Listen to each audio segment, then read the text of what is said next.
Hey, what's up, everyone? I know it's been a long time since I posted, but today I'm gonna make a quick little update.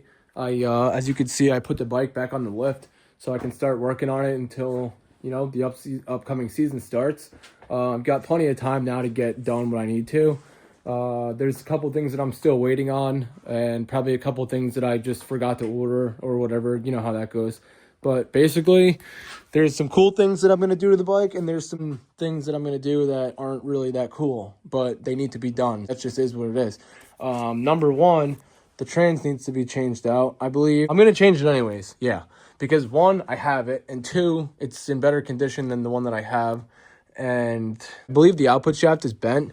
You could tell the chain is like touching the frame right there, or maybe it's a little bit, yeah, it's a little bit up right now, but I'll just move this a little bit, and you see there it's touching, right, a little bit more. Now it's not touching by a lot, and like now it's really tight, and then I turn a little bit more and it's touching again and it's really loose.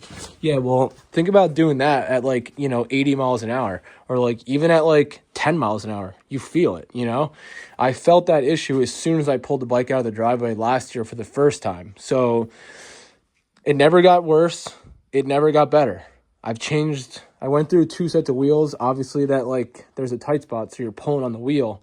I know everyone's gonna be like, oh, the wheel's not adjusted. No, the wheel's adjusted, and it's had 2 wheels on it, and the wheel's been on and off numerous times. So I know the wheel's good. I know the wheel's in the right spot. It's got brand new chain and sprockets on it. I changed the chain, so it's had 2 brand new chains on it. And the only thing that I could think is that shaft is bent.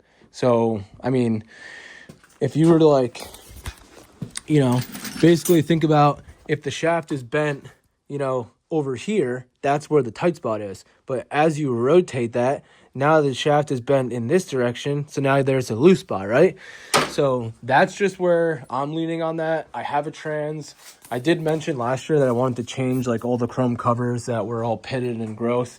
So I actually ended up finding a trans that's in really good shape. All the chrome covers are in really good shape, and the price that I paid for it was unbeatable. An OEM from Harley, the top cover for the trans on these bikes, it's the price is fucking astronomical. And then the price that I paid for that was less than that price. 4,200 miles I put on the bikes. This is today's date right here, so 31,753 miles, and I started at.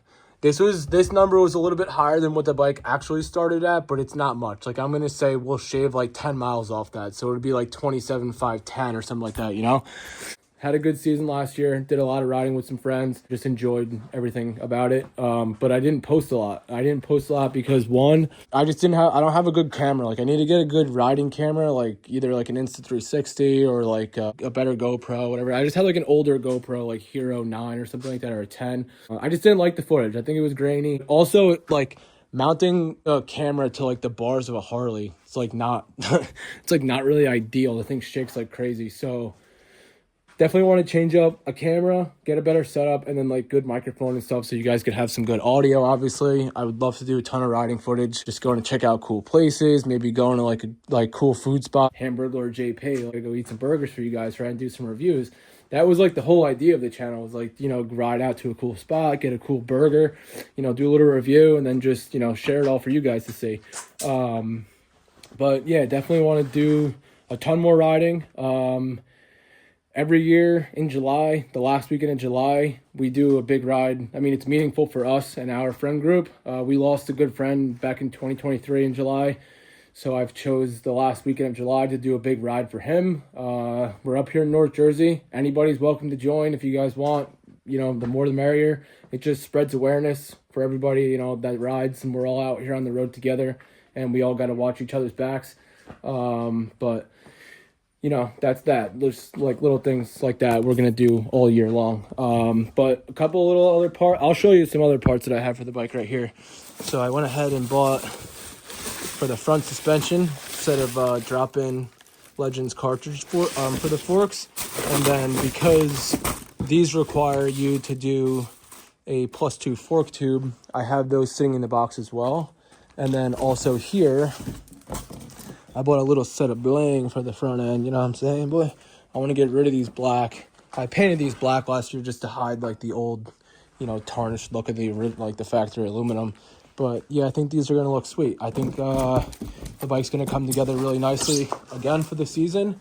For the rear, I did a set of progressive 14-inch shocks that made the rear end ride a little bit better. You still have that like that slapping like vibration under your butt, but that'll be fixed hopefully. So the bike will sit a lot nicer. It's kind of jacked up. The 2-inch raise in the front will kind of level it back out, and the bike will be pretty sweet. So I'm excited to start wrenching. Like I said, it's cold out. It's like 16 degrees outside today, but I've got heat in here, so it's warm. And yeah, that's that. I definitely got to do some more cleaning. I have a giant pile of scrap over there. I need to cash it in because, motorcycle parts. And yeah, basically that's that. I have like I said, there's definitely some other little, odds and ends that are going to go on before the season, but you guys will see all that. Just stick around, stay tuned, and hopefully I'll see you guys in the comments. See ya.